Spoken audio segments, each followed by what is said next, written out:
समसम या दुनिया में है, कौसर जन्नत में।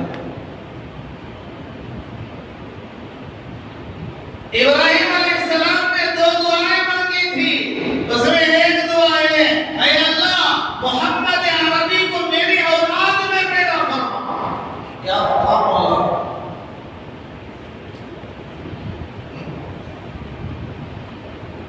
हमारे दिलों में हकीकत में नबी की मोहब्बत नहीं है, खाली हम ज़बानी दावे करते हैं। हम किसकी उम्मत में, वो तो सोचे। रिवायात में आता है हजरत आदम ने दुआ की, हजरत आदम अबुल बशर, सारी इंसानियत के अब्बा हजरत आदम दुआ कर रहे हैं, ऐ अल्लाह कल क़यामत के दिन मुझे मोहम्मदुर रसूलुल्लाह के साथ खड़ा करना।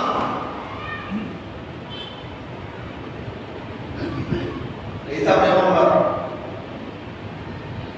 जब दुनिया से जाने का आखिरी वक्त आया तो अपने बेटे रशीद से फरमाया, बेटा मेरे दुनिया से जाने के बाद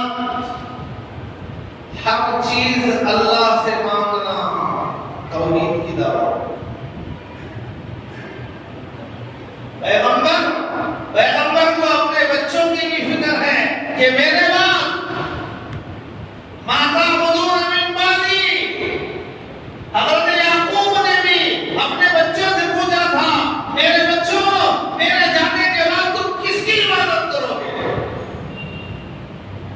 आज हमें अपने बच्चों का क्या नहीं है, नमाज पढ़े ना पढ़े, रोजा रखे ना रखे, दीनी मजलिसों में बैठे ना बैठे, दरूद आ रहा है नहीं आ रहा है, अत्तहियात आ रही नहीं आ रही, कलीमा आ रहा है या नहीं आ रहा है, क्या हाल होगा इसका? मेरे बाद किस रूट पर जाएगा, कहां जाएगा?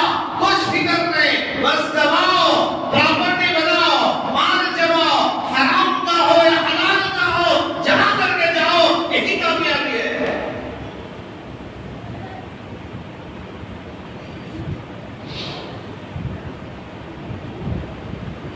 तो हजरत आदम अलैहिस्सलाम अपने बेटे से, मेरे बेटे शीश,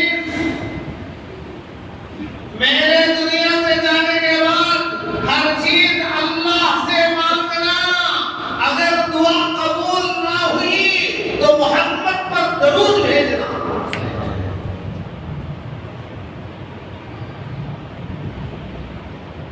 दुआ कभी कबूल हो जाए।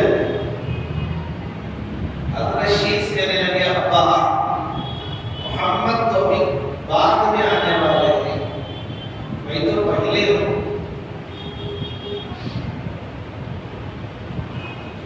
हज़रत आदम ने कहा, बेटा मैं जन्नत से होकर आया, यानी जन्नत देख कर आया, तो भी जन्नत नहीं पहुंचा।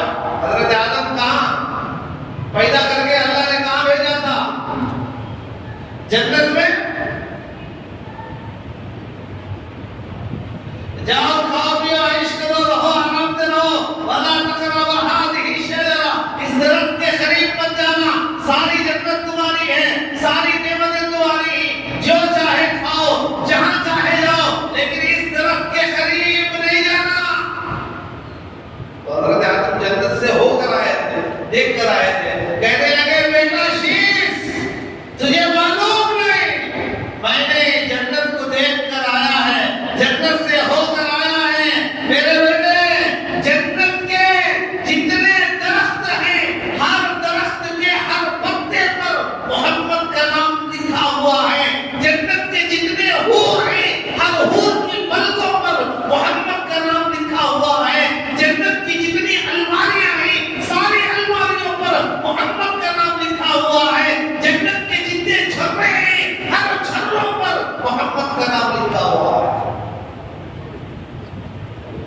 शान वाला नबी है, मुकाम वाला नबी है। हाँ, आइडियल वही नबी है जिस नबी की नबूवत चंद दिन के लिए हो, एक इलाके के लिए हो, एक जमात के लिए हो, वो आइडियल कैसे बन सकता? हमारा नबी वो है जिसकी नबूवत कामिल और मुकम्मल, और जिसकी नबूवत क़यामत तक कोई दूसरा नबी नहीं आएगा। वही नबी खातमुन नबीय्यीन है, खत्मुर रुसुल है, जिनकी नबूवत क़यामत तक चलेगी। जिंदगी का हर शोबा उठा दो, नबी की तालीमात मौजूद है, लिहाजा नबी हमारे लिए आइडियल है। मिसाल के तौर पर हज़रत ईसा अलैहिस्सलाम को आइडियल नहीं बना सकते। क्यों? हज़रत ईसा अलैहिस्सलाम तो शादी से पहले आसमानों पर उठा लिए गए, चौथे आसमान पर नहीं। अब शादी करना है तो सुन्नत क्या है? कहां से देखेंगे? हज़रत ईसा की तो शादी ही नहीं हुई। दोबारा आएंगे तो निकाह करेंगे, औलाद होगी, हुजूर के पहलू में तदफीन होंगे, इंतकाल होगा। अब निकाह का मसला, हज़रत ईसा अलैहिस्सलाम ने निकाह तो किया ही नहीं।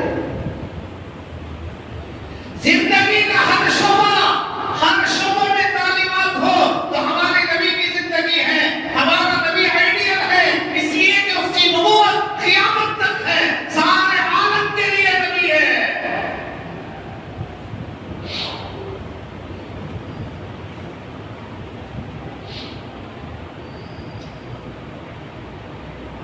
सहाबा को नबी से मोहब्बत थी, प्यार था।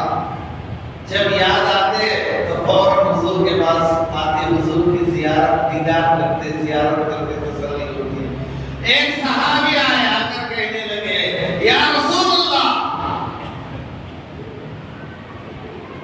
आपकी मोहब्बत कितनी ज़्यादा है, मेरे जान से ज़्यादा आपकी मोहब्बत, मेरे बीवी बच्चों से ज़्यादा आप मुझे महबूब, मेरे जायदाद से ज्यादा आप मुझे महबूब, मेरे वतन से ज्यादा आप मुझे महबूब। हर आदमी को अपना वतन पसंद होता नहीं होता, चाहे कहीं भी हो। आदमी को अपनी बीवी बच्चों से मोहब्बत होती नहीं होती, अपनी जान से मोहब्बत होती नहीं होती। सहाबी कहता है सारी चीजों से, जान से, औलाद से, बीवी से, माल से, शहर से, सारी चीजों से आप मुझे महबूब है। या रसूलल्लाह, आपको नहीं देखता हूं तो बेकरार होता हूं, जब तक नहीं देख लूं सुकून नहीं मिलता। जैसे आपकी याद सजाती है, घर छोड़ देता हूं, बीवी बच्चों को छोड़ के सीधा आपके पास आ जाता। लेकिन एक दिन आपको जाना है, मुझे भी जाना है, आपको भी जाना है। अब आप जन्नत में आला दर्जात में होंगे और मैं पता नहीं कहाँ रहूंगा। वहां अगर आपकी याद सताए तो आप तो ऊपर रहोगे, वहां तो हमारी इजाजत होगी नहीं होगी। छोटे आदमियों को, बड़े आदमियों की अलग होती है, छोटों की अलग होती है। जन्नत बहुत बड़ी है, पता नहीं मुझे किस जन्नत में रखा जाएगा, और आप तो फिरदौस आला इल्लीयीन में होंगे। और आपको अगर जन्नत में ना देखो तो फिर मेरी जन्नत मेरे लिए जन्नत नहीं होगी। जन्नत का मजा उसी वक्त में आएगा जब मैं आपको देखूं,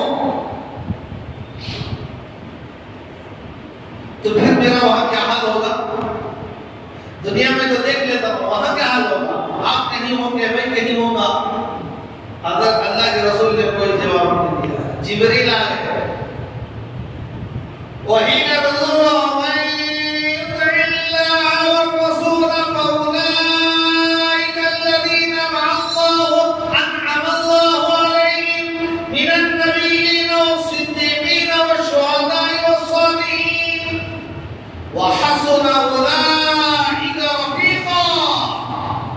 जिब्रील आ गए, आयतें उतर गई। जो अल्लाह और रसूल की इताअत करता है, कल क़यामत के दिन अल्लाह और रसूल की मईयत, सोहबत, खुर्बत नसीब होगी। अल्लाह रफीक बनाएंगे, साथी बनाएंगे, हुजूर के करीब में जगह अता करेंगे, सिद्दीकीन के करीब में जगह अता करेंगे, सुलहा के करीब में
थोड़ी सी अल्लाह ने थोड़ा सा अल्लाह ओहदा दे दिया, माल दे दिया, आप उसे पकड़ नहीं सकते, पकड़ नहीं सकते। वो तो समझता है मैं कोई और ही हूँ। उसकी नजर में इंसान इंसान नहीं, रिश्तेदार रिश्तेदार नहीं। किताबों में एक सच्चा वाकया लिखा है, ये कोई उठान पटान की बात नहीं है, एक दूसरा वो वाकया। एक आदमी था 21 grade officer, 21 grade deputy commissioner से आगे या उसके लेवल का आदमी को कहते हैं 21 ग्रेड ऑफिसर था, मुसलमान था, अल्लाह ने वहदा भी दिया था, माल भी दिया था और रिश्वत भी लेता था।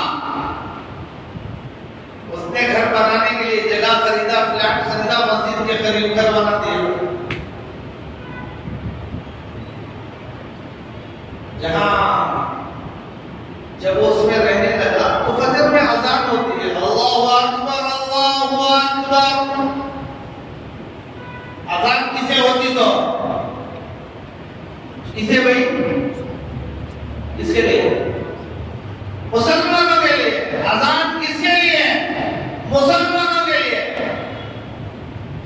उसने देखा अजान से तो मेरी नींद खराब हो रही।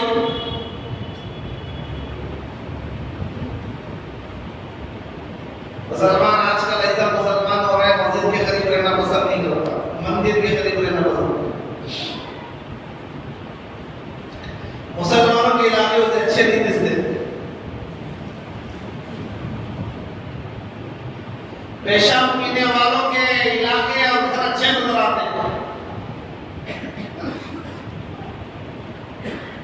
क्यों? तो हमारा हाल भी ऐसा चला। हमने देखा तो वो कभी थू थू कदा शाबाश नहीं बोलता। गिरे हुए अखलाक हमारे,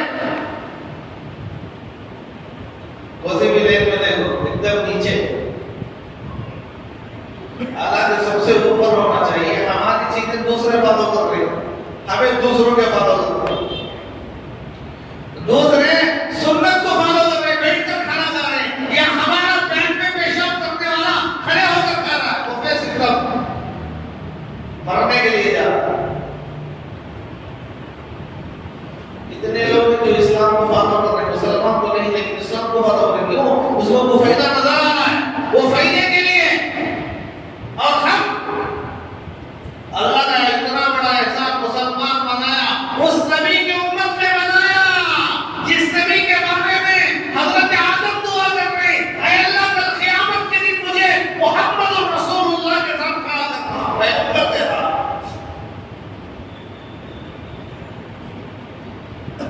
नबी की उम्मती को नबी का चेहरा अच्छा नहीं, नबी का लिबास पसंद नहीं, नबी का तरीका पसंद नहीं, नबी की बोलचाल पसंद नहीं, नबी के अखलाक पसंद नहीं, नबी का किरदार पसंद नहीं। इसे अखलाक पसंद नहीं तो दूसरों के, और किरदार पसंद है तो दूसरों का, मुआशरा पसंद है तो दूसरों का। कैसा मुसलमान?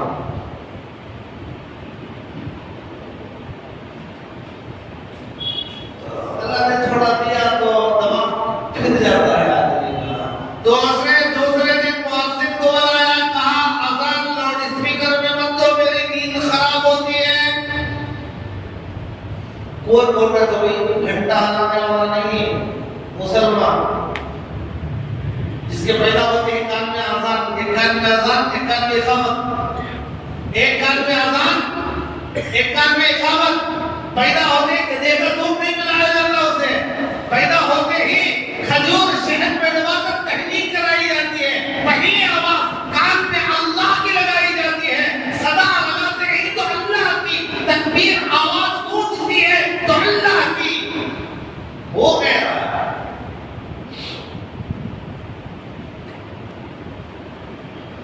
बेचारा मुअज्जिन क्या करे? तू गया कमेटी वालों से, मैं जनाब मुझे आसान से रोक। हमने कहा नहीं भाई, एक आदमी की वजह से आसान नहीं रोक सकते, इसे तकलीफ है तो घर कहीं और ले। हम बूढ़े ही, टाइम नजर नहीं आता, रात के वक्त में अजान सुनते ही तो पता चलता है फजर का वक्त हुआ। इसकी वजह से नहीं छोड़ सकते तुम तो।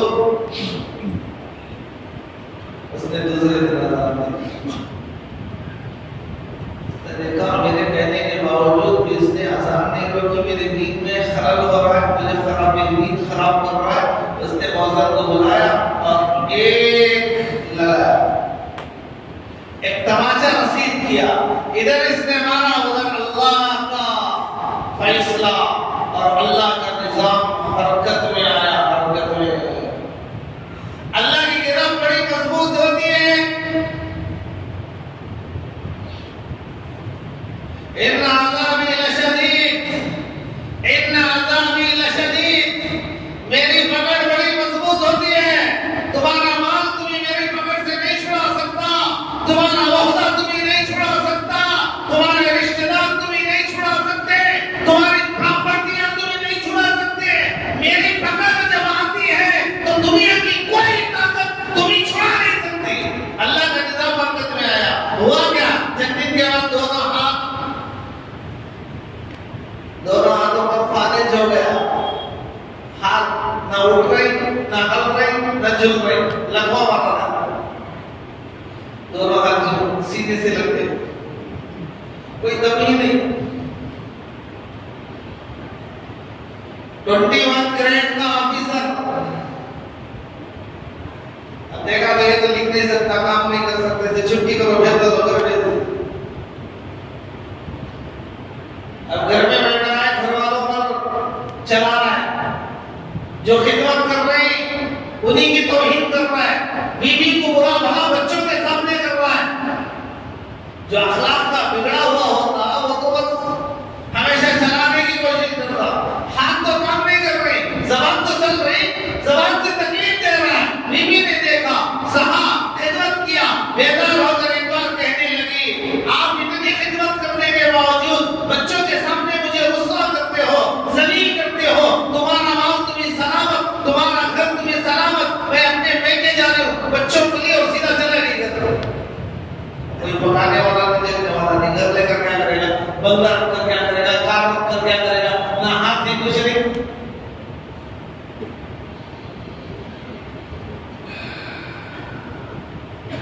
ये हुआ, दोनों पैरों को लकवा मार दिया, दोनों पैर सीधे से आकर करते हैं। अब गोश्त का लोखड़ा देखो, अल्लाह का निजाम देखो भाई, दोनों हाथ में का, दोनों पैर में का, जिंदा है लेकिन ना पकड़ सकता, ना चल सकता, ना खा सकता, ना उठ सकता।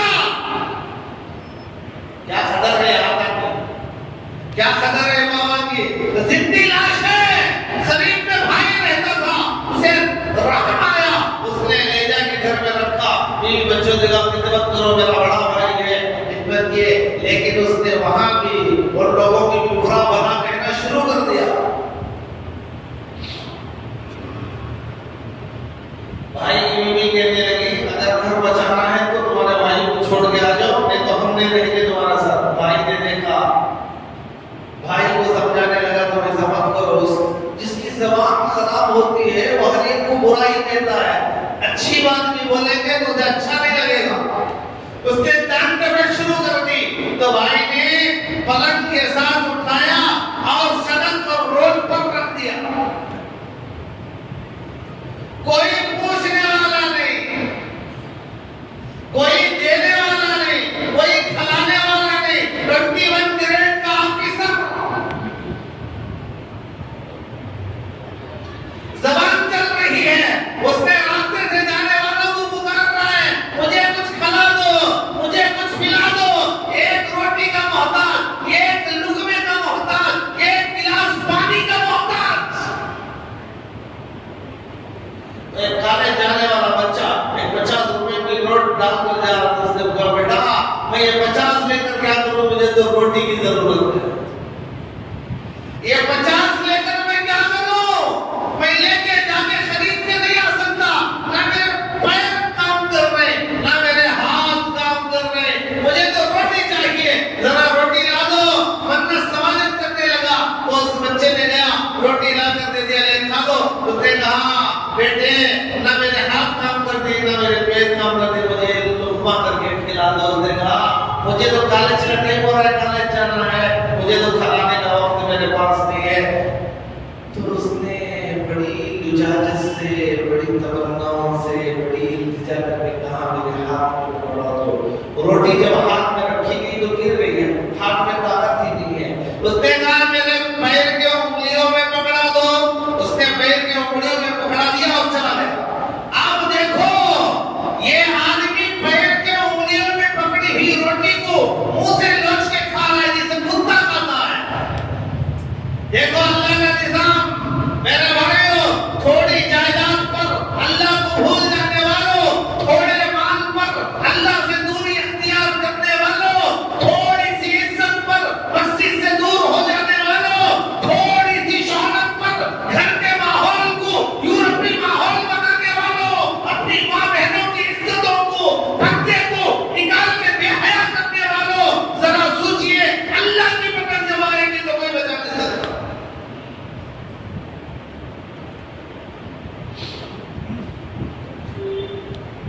तो हज़रत इब्राहिम अलैहिस्सलाम ने दुआ की थी, ऐ अल्लाह ज़मज़म वाला भी अता फरमा, कौसर वाला भी अता फरमा। ऐ अल्लाह इस्माइल भी दे, मोहम्मद अरबी भी दे।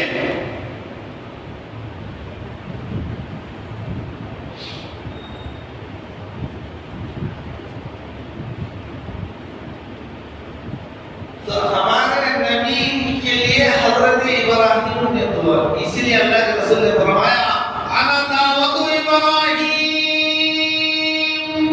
मैं हज़रत इब्राहिम की दुआ हूँ। जो हज़रत इब्राहिम अलैहिस्सलाम ने मांगा था,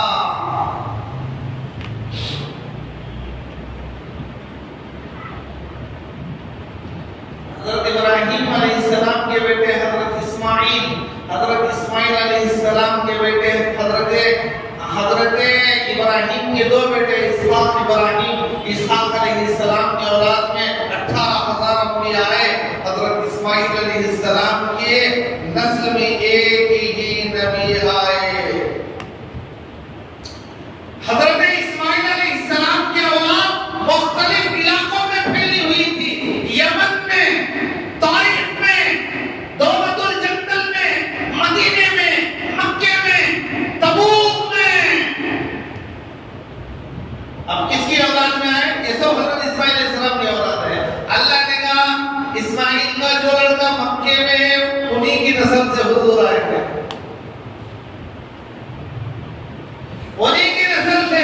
बनु कनाना में, बनु कनाना के बाद बनु हाशिम में, बनु हाशिम के बाद अब्दुल मुत्तलिब में।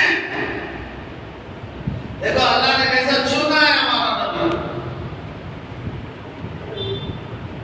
हम जिस नबी की उम्मत है मेरे भाइयों, वो बहुत मकाम वाला नबी है,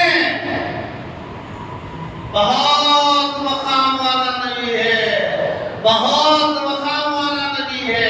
एक सहाबी थे हज़रत रबिया, हुजूर के लिए वजू का पानी ला कर देते थे, खादिम थे। एक दिन अल्लाह के रसूल खुश हुए, कहने लगे रबिया तुमने मेरा दिल खुश कर दिया, मानो क्या मांगो। जरा दिल पर हाथ रख के बोलना, अगर हम होते तो क्या कहते हैं? या रसूलल्लाह कह दो कि मैं मट्ठी पकड़ूं तो सुना हो जाए। एक बड़ा आदमी हमारा से मुश्किल को बोले, आप पूछो जी क्या पूछने की? पैगंबर बोल रहा है जो चाहो मांगो, मैं अल्लाह से अर्ज करूंगा, अल्लाह हुजूर की दुआ को कभी रद्द नहीं करेगा, हाथ नीचे उतरने से पहले कबूल। पैगंबर की दुआ। हज़रत रबिया कहने लगे या रसूलल्लाह मेरी तमन्ना और मेरी ख्वाहिश यही है कि जन्नत में आपके साथ रहूं। दुनिया में तो है ही, जन्नत में भी आपकी रिफाकत मिल जाए। अल्लाह के रसूल ने फरमाया वो तो मिलेगी, वो तो अल्लाह देंगे, इसके अलावा और कुछ पूछ, कहने लगे इसके अलावा कुछ और चीज की तमन्ना नहीं है, बस तमन्ना है तो जन्नत में आपके साथ रहूं। क्या मुसलमान थे,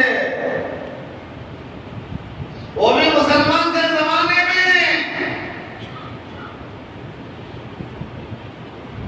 जिनको देखकर लोग कलिमा पढ़ते थे।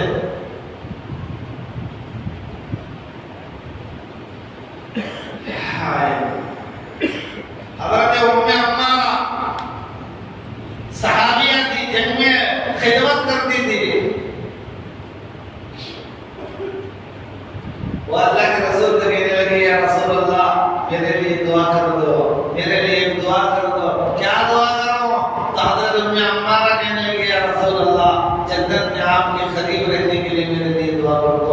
सहाबा को, सहाबियात को कैसी मोहब्बत थी, कितनी मोहब्बत थी। अल्लाह के रसूल ने फरमाया, अल्लाहुम्मा जअलहुम रुफक़ाई फिल जन्नह, अल्लाह इन सबको मेरे साथ जन्नत में मेरा रफीक बना दे। हुजूर की रिफाकत, हुजूर की मईयत के लिए सहाबा तड़पते थे।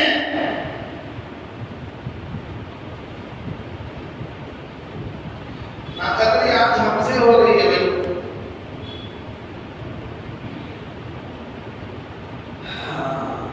अल्लाह ने एक एक चीज चुन कर, देख कर, इंतखाब करके नबी को भेजा है।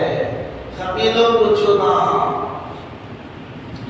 बनु हाशिम, हुजूर के खानदान के जद्दे अमजद, दादा परदादा, नाम था अमर। हाशिम इसलिए कहा जाता था कि वो हाजियों के लिए रोटी और गोश्त मिलाकर पकाकर खिदमत करते, खिलाते थे, पिलाते थे। गोश्त के सालन में रोटी को तोड़कर डालकर पका दिया जाए तो उसे कहते हैं सदीक। हाशिम के माने आते रोटी को गोश्त के सालन के अंदर चूर कर खिलाने वाला।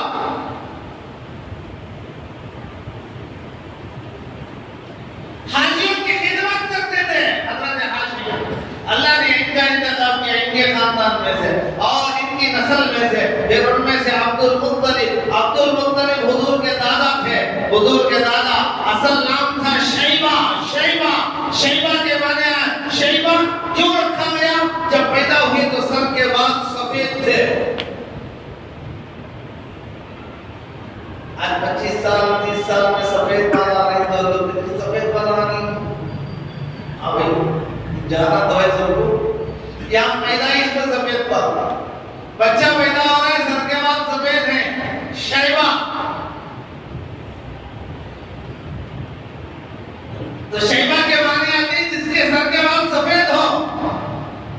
नाम तो ये था, लेकिन चूंकि चचाई की परवरिश की थे, हज़रत हाशिम के बेटे मुत्तलिब थे। मुत्तलिब ने अपने भतीजे की परवरिश की थी, तो लोगों ने वही नाम रख दिया अब्दुल मुत्तलिब, यानी हज़रत मुत्तलिब की परवरिश में रहने वाला, उनके घर में रहने वाला लड़का।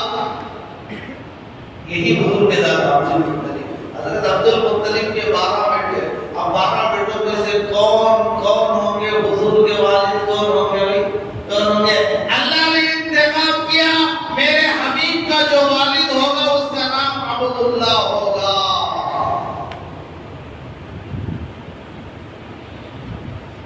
तो मेरे भाइयों, अल्लाह ने हमारे नबी के लिए एक एक चीज को चुना है। बड़ी इज्जतों वाला, अजमतों वाला नबी है, जिसकी सीरत हम सुन रहे हैं।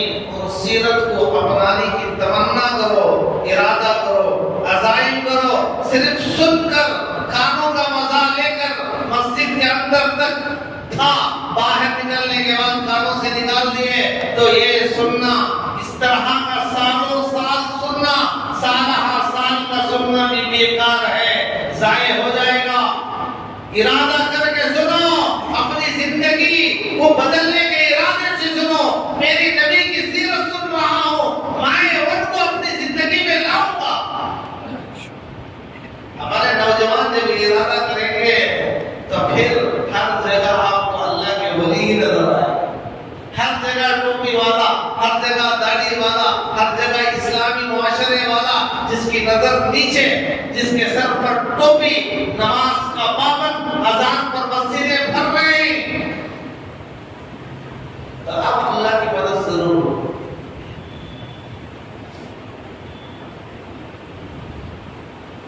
नबी की सुन्नतों को जिंदा करके अल्लाह की मदद की उम्मीद रखना यह हिमाकत और नादानी की अलामत है। इसलिए मेरे भाइयों, सीरत को सुनाया जाता है, सीरत को सुनकर अपनी जिंदगी को बदलने की कोशिश करेंगे भाई। अल्लाह ताला हम तमाम को सुनी बातों पर अमल की तौफीक अता फरमाए। आमीन व आखिर दअवाना अल्हम्दुलिल्लाह। एक मसला सुन लो।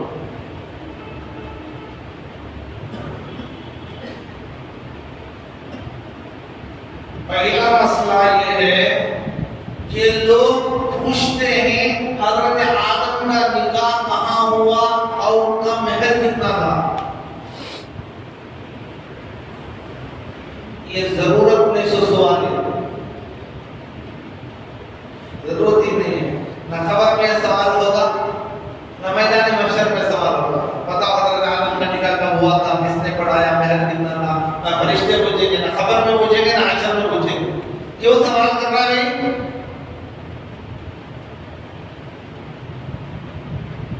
और ये सवाल करके आदमी समझता है वो बहुत बड़ा अक्लमंद हो, हालांकि बहुत बड़ा नालायक है। बेकार फालतू सवाल। कुरान से हमें इतना मालूम हो रहा है, कुरान इतना बता रहा है, हजरत हव्वा रज़ी अल्लाह अन्हा हजरत आदम की बीवी, बस निकाह कहाँ हुआ, महर क्या था, कोई तस्करा। और दूसरी बात ये है, जिसको अल्लाह कहे ये तुम्हारी बीवी है, जिसका निकाह अल्लाह कर दे, अल्लाह बता दे कि आपकी बीवी है, तो अब उसके लिए निकाह पढ़ने की भी जरूरत नहीं, महर मुतय्यन करने की भी जरूरत नहीं। जैसा हजरत ज़ैनब के लिए अल्लाह ने कहा वज़व्वजना कहा, मेरे हबीब हमने आपका निकाह ज़ैनब से कर दिया है। तो जिसके बारे में अल्लाह कह दे वहां पर निकाह बनाने की जरूरत नहीं, निकाह बनाना इंसानों के लिए है।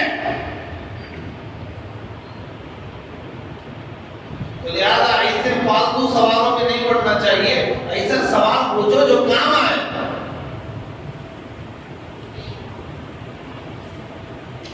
ये मसला याद रखिए, फालतू सवालात से कुछ फायदा नहीं मिलेगा।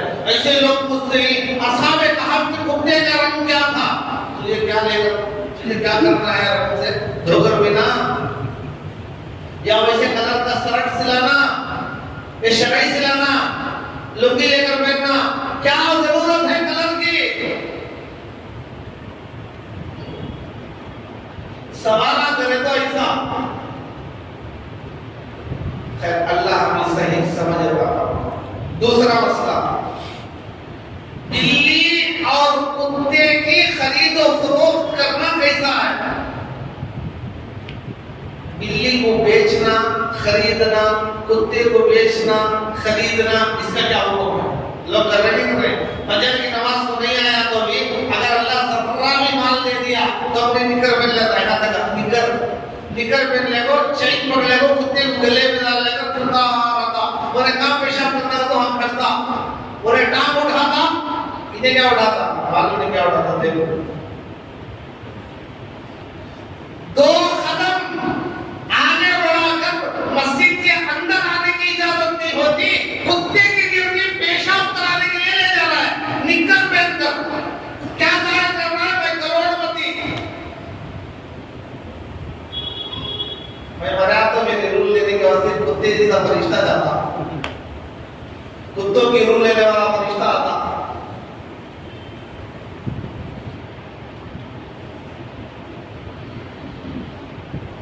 ये हाल है। तो बिल्लियों को पालने का शौक है, उसकी खरीदो फरोख्त हो रही है, कुत्तों की खरीदो फरोख्त हो रही, बेचा जा रहा है, खरीदा जा रहा है, हो रहा नहीं हो रहा है? इंसान नहीं बैठ रहा है, ऐसे कारों के अंदर कुत्तों को उठाया जा रहा है। इंसान ऐसा कीमती कपड़ा नहीं पहन रहा है इतना कीमती कपड़ा कुत्ते को पहनाया जा रहा है। इंसान ऐसे घर में नहीं रह रहा जैसे घर में कुत्ते को रखा जा रहा है। इंसान के लिए ऐसी पलंग बेड नसीब नहीं है जो कुत्ते के लिए बनाई गई है।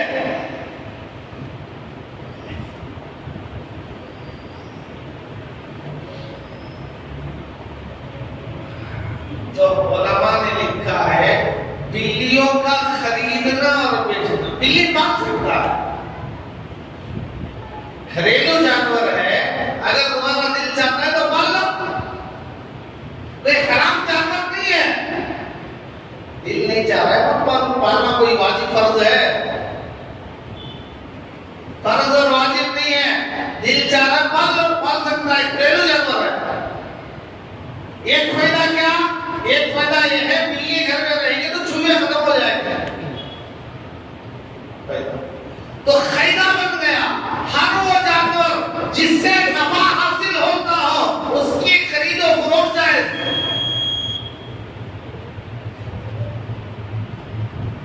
हर वो जानवर जिससे फायदा हासिल होता हो, नफा होता हो, फायदा मिलता हो। बिल्ली से क्या फायदा है? चूहों के नुकसान से बच जाता। चूहे ये कट कर दिए, वो चीज खा लिए, कपड़े कट कर दिए, क्या परेशान करते हैं। सोए थे बेडशीट में अंदर घुस गया, इधर से निकल कर उधर को चला गया, वो 3 दिन में भी उठ को बैठ गया था। तो बिल्ली रहेगी तो चूहे खत्म। तो ये नफा है। इस नफे की खातिर अगर कोई पाल रहा है, पालने की इजाजत है। खरीदना बेचना उलमा ने लिखा है बिल्ली की तिजारत की नफी जायज है। बेच भी सकता है, खरीद भी सकता है, इजाजत है, क्योंकि उससे फायदा है। फायदा यह है कि ले जाकर घर में रखेगा तो चूहे के नुकसान से बच जाएगा। और रहा कुत्ता, कुत्ते की खरीदो फरोख्त कैसी है? कुत्ते से क्या फायदा?